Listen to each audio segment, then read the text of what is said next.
The same or different. တူညီတာလားကွဲပြားတာလားတူညီသလားကွဲပြားခြားနားသလား Sometimes something look different from another thing, but it is really the same. Sometimes something look the same as another thing, but it is really different. Sometimes တခါတရံမှာ something တစ်စုံတစ်ခုဟာ look ပုံပေါ်တယ် different ခွဲပြားခြားနားနေတဲ့ပုံပေါ်တယ် from another things အခြားအရာဝတ္ထုစီကနေပြီးတော့တခါတရံမှာတစ်စုံတစ်ခုဟာခွဲပြားခြားနားနေတဲ့ပုံပေါ်တယ်မတူညီနေတဲ့ပုံပေါ်တယ် but ဒါပေမဲ့ it is really the same. It is ထိုဟာက really တကယ်ကိုပဲ the same တူညီပါတယ်တကယ်ကိုတူညီတဲ့အရာတွေကတခါတရံမှာတစ်စုံအခြားတစ်ခုကနေတစ်စုံတစ်ခုဟာကွဲပြားခြားနားနေတဲ့ပုံပေါ်တယ် Sometimes တခါတရံမှာ something တစ်စုံတစ်ခုဟာ looks the same as ဒီနေရာမှာတူညီတယ်ဆိုရင် same as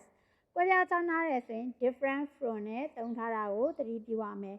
something တစ်စုံတစ်ရာဟာ look the same as another things အခြားအရာဝတ္ထုတစ်ခုတကယ်တူညီနေတဲ့ပုံပေါ်တယ် but ဒါပေမဲ့ it is really different အထိုဟာကတကယ်ကိုပဲမတူညီဘူးကွဲပြားခြားနားနေပါတယ်တဲ့ Sometimes တခါတရံမှာ we cannot believe our eyes cannot believe မယုံကြည်နိုင်ကြဘူး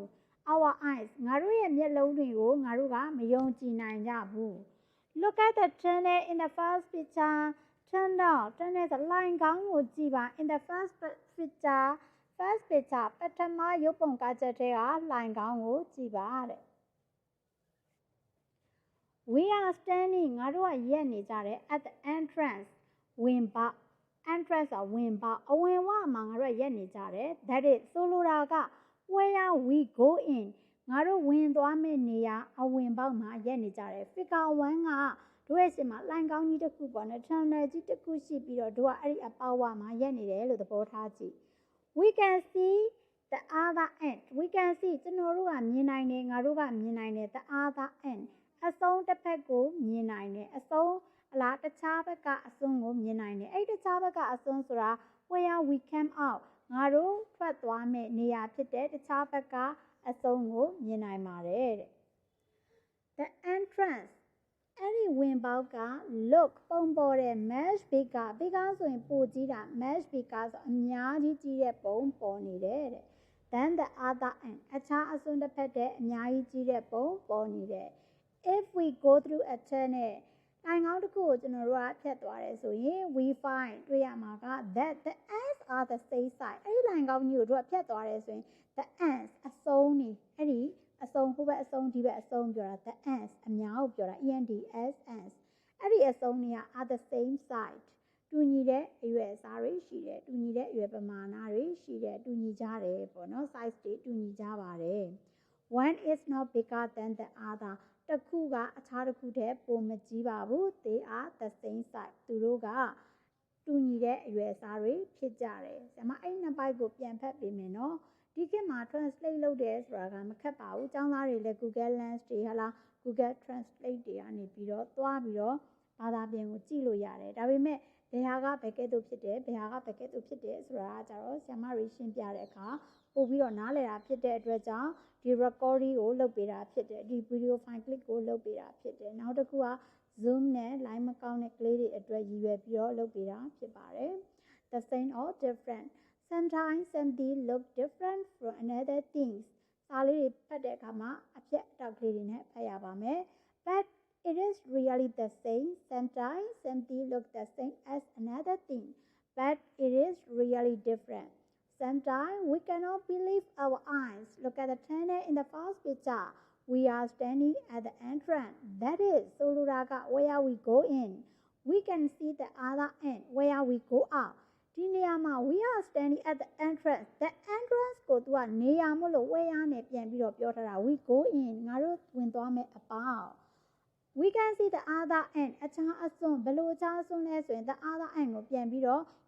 ပြန်ဖြည့်ရှင်းပြတာလေ where we came out ငါတို့ထွက်သွားမယ် The entrance look much bigger than the other end. If we go through a tunnel, we find that the ends are the same size. One is not bigger than the other. They are the same size. အဲ့ဒါဒီကျွန်တော်တို့ figure 1 ကိုသူကရှင်းပြနေတာဖြစ်တယ်။နောက်တစ်ပိုက်ကလည်း figure 1 ပဲ Now let us ကျွန်တော်တို့ကိုခွင့်ပြုပါ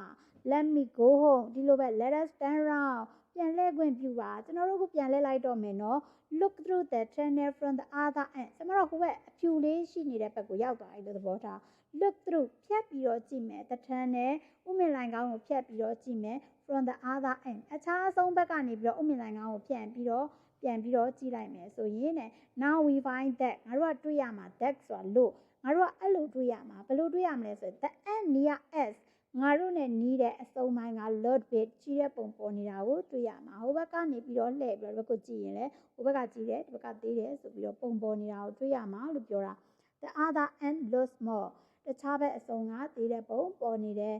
ဒါပေမဲ့ we know that ကျွန်တော်တို့ကသိကြပါတယ် they are the same size သူတို့ကတူညီတဲ့အရွယ်အစားရှိတယ်လို့ကျွန်တော်တို့ကသိကြပါတယ်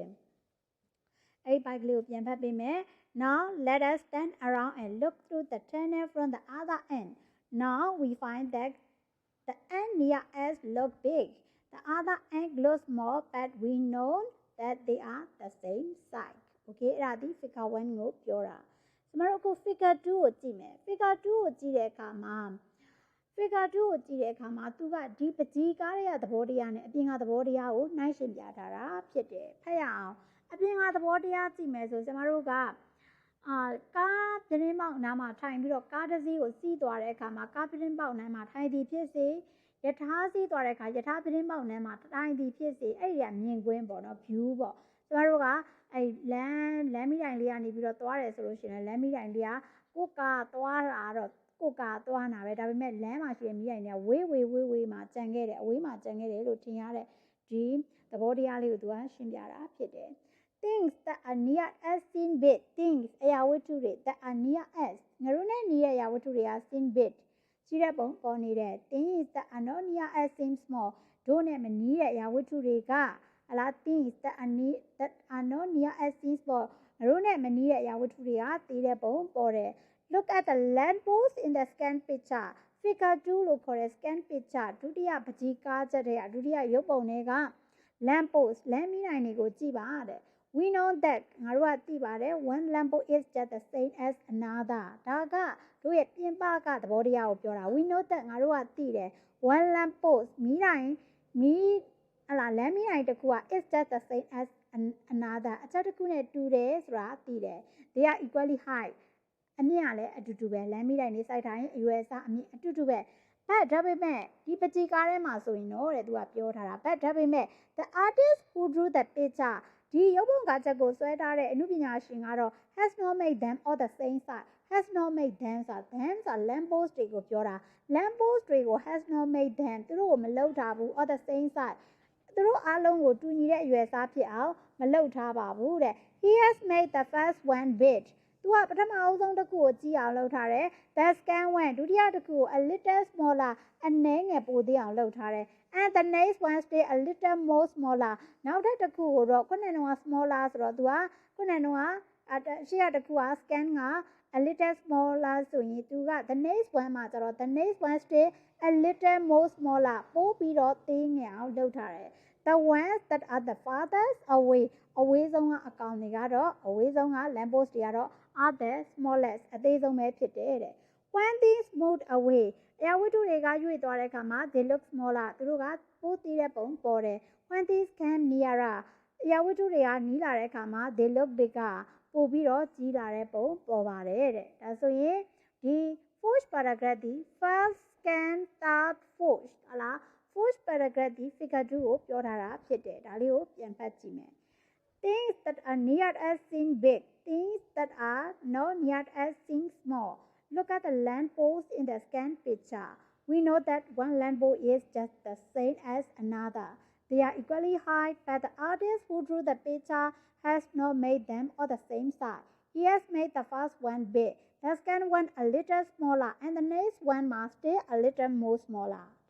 The ones that are the farthest away are the smallest. When these moved away, they look smaller. When these came nearer, they look bigger. Okay, next paragraph ကကြတော့ first second third fourth fish ဖြစ်တယ် FISH fix ဆို၅ပိုင်းမြောက်ဖြစ်တယ်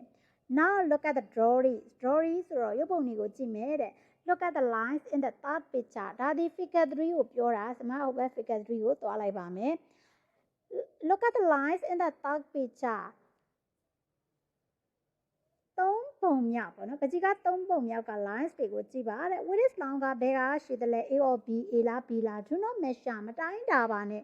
Try to guess ခန့်မှန်းဖို့ကြိုးစားပါ GUSS guess ဒီခန့်မှန်းတာ causes နဲ့မမနဲ့ GOSSIB causes ဒီအတင်းအပြင်းပြောတာ GUSS guess ကခန့်မှန်းတာ Try to guess ခန့်မှန်းဖို့ရန်ကြိုးစားပါ Now look at the fourth picture ပြီးတော့သူက third picture အပြင် fourth picture ပါသူကခန့်မှန်းခိုင်းတာ What is long က A or B A နဲ့ B နဲ့ဘယ်ဟာကရှိသလဲဘယ်ဟာကပိုရှိသလဲတဲ့ What is long က A or B in the third picture What is long က A or B in the fourth picture Do not measure a ruler to measure Do not use a ruler to measure them သူတို့ကိုတိုင်းတာဖို့ရန်အတွက်ပြည်တဲ့ချောင်းကိုမသုံးပါနဲ့ Try to guess တဲ့စူးစမ်းဖို့ရန်အလားခန့်မှန်းဖို့ရန်စူးစမ်းပါတယ်ဒါဆို figure 3က A နဲ့ B ကျမဒီဟာလေးကိုပြောတဲ့အခါမှာနံပါတ် A ဒီကျမတို့ကမတ်တထရက်ကြည့်လိုက်မတ်တထပြီးတော့ခြေထောက်နှစ်ဖက်ကိုစန့်ပြီးတော့လက်နှစ်ဖက်ကိုစန့်ရက်လိုက်တယ်ဆိုရင်လူရဲ့အရက်ကဟလာရှည်သွားတဲ့အောင်ထင်ရတယ်ဒါမှမဟုတ်ကလေးတွေကိုပြောတယ်ကျမကစာတင်နေတာပဲဖြစ်ဖြစ်ထိုင်နေတာပဲဖြစ်ရက်နေတာဖြစ်ဖြစ်ဟလာခါရိုးကိုမစန့်မဲနဲ့ကုတ်ချောင်းချောင်းပေါ့နော်ပြောရင်ကုတ်ချောင်းချောင်းထိုင်နေတာဆိုရင်ကျမတို့အရက်ပုနေတဲ့ပုံဟလာပေါ့နော်ပုနေတဲ့ပုံပေါ့ကွာသေးနေတဲ့ပုံထင်ရတယ်ဒါဒီ A နဲ့ B ရဲ့အလားတန်တူတယ် B ရဲ့များတွေကအပေါ်ဘက်ကမြအောက်ဘက်ကိုစိုက်ပြီးတော့အပေါ်ဘက်ကမြင်းမှာဆိုရင်အောက်ဘက်ကိုမြစိုက်ပြီးတော့အောက်ဘက်ကမြင်းမှာဆိုရင်အပေါ်ဘက်ကိုမြထိုးထားတာ B ကဟုတ်တယ်မလားအဲ့ကကြတော့သူကအဲ့ဒီ B ဆိုတဲ့ line list တွေကကြတော့တိုးတယ်ထင်ရပြီးတော့ A figure 3မှာ A ကကြတော့စန့်ထုတ်ထားသလိုမျိုးလက်နဲ့ခြေထောက်နှစ်ဘက်ကိုစန့်ထုတ်ထားသလိုမျိုးပုံဖြစ်တဲ့အတွက်ပိုးရှိတယ်ထင်ရတယ် Now figure 4မှာကြတော့ A နဲ့ B မှာဆိုရင်သူ့ရဲ့မြင်းမြိုင်နှစ်ကြောင်းပေါ့နော် B ကမြင်းမြိုင်နှစ်ကြောင်းဒေါင်းလိုက်မြင်းနှစ်ကြောင်းကA ဘက်မှာစုစုံထားတဲ့အတွက်ကြောင့် A မှာသူက A ရဲ့lines ကရှိတယ်ထင်ရပြီးတော့ B မှာကျတော့သူကားသွားတာဖြစ်တဲ့အတွက် BS line ကတိုးတယ်ထင်ရတယ်ဒါပေမဲ့ now use a ruler and check your answer use a ruler ပြည်နယ်တစ်ခုကိုသုံးပြီးတော့ check your answer မင်းရဲ့အဖြေကိုစစ်ဆေးကြည့်လိုက်မယ်ဆိုရင် what do you find ဘာတွေ့ရမလဲ in the third picture one line is the same as other one line is the same as other ဆိုတာက A ရဲ့ line လေးနဲ့ B ရဲ့ line လေးနှစ်ခုလုံးကတူညီပါတယ်တဲ့ they are equal သူကတူညီကြတယ် in the fourth picture also one line is the same as the other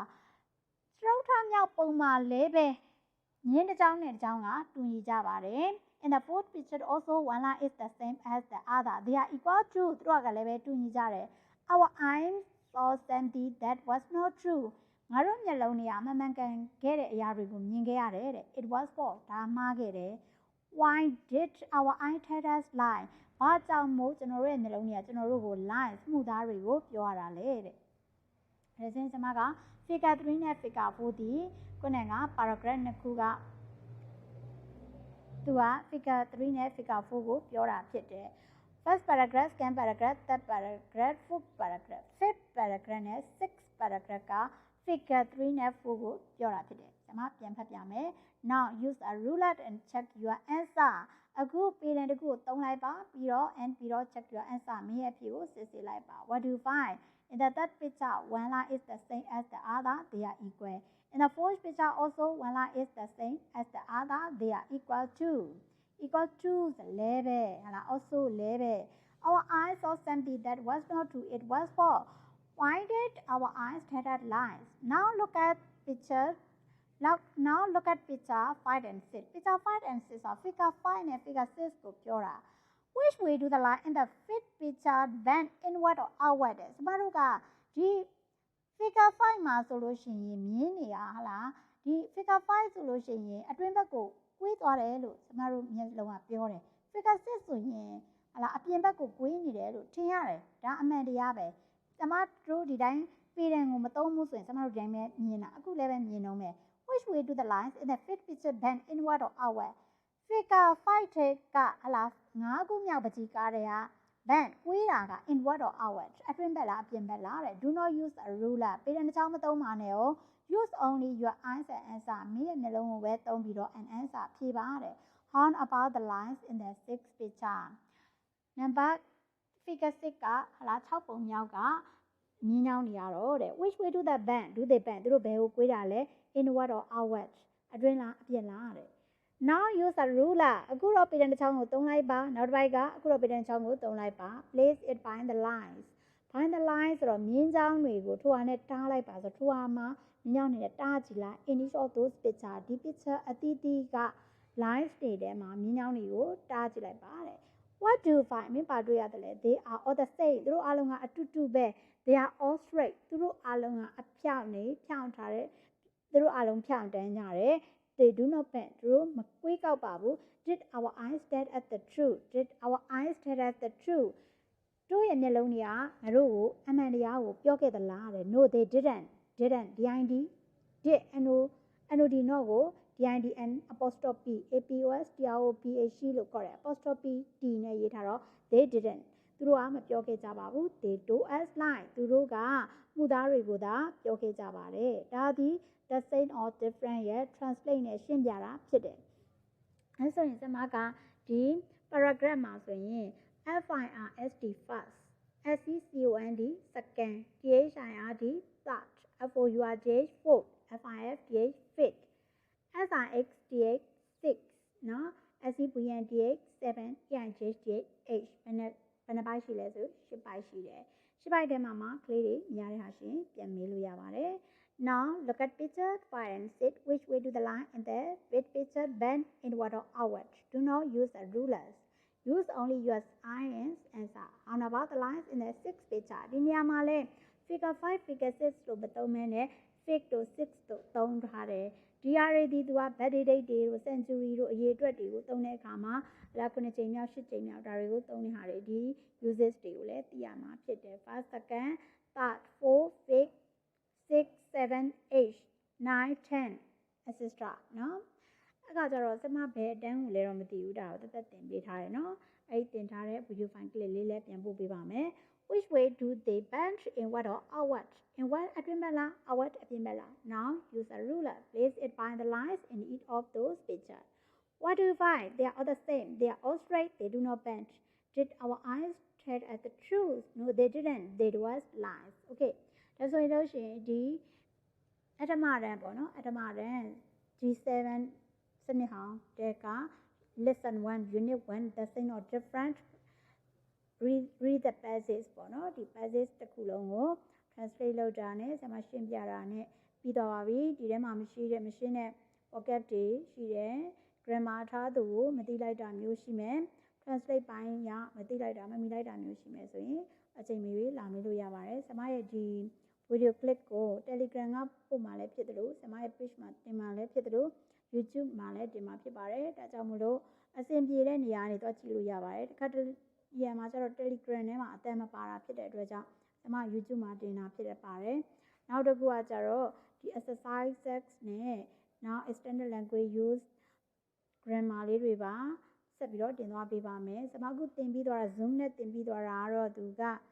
unit 3ပြီးပြီပေါ့နော် unit 3ပြီးပြီဆိုတော့ကျွန်မအလင်းမီအောင်တင်ပေးသွားပါမယ် okay ဒါဆိုရင်ဒီ video clip ကလေးကိုအချိန်ပေးပြီးတော့နားထောင်ပြီးတော့သင်ယူပေးတဲ့အတွက်ကျွန်မရဲ့ lecturer ကိုနားထောင်ပေးတဲ့အတွက်ကျေးဇူးတင်ပါတယ် bye bye see you okay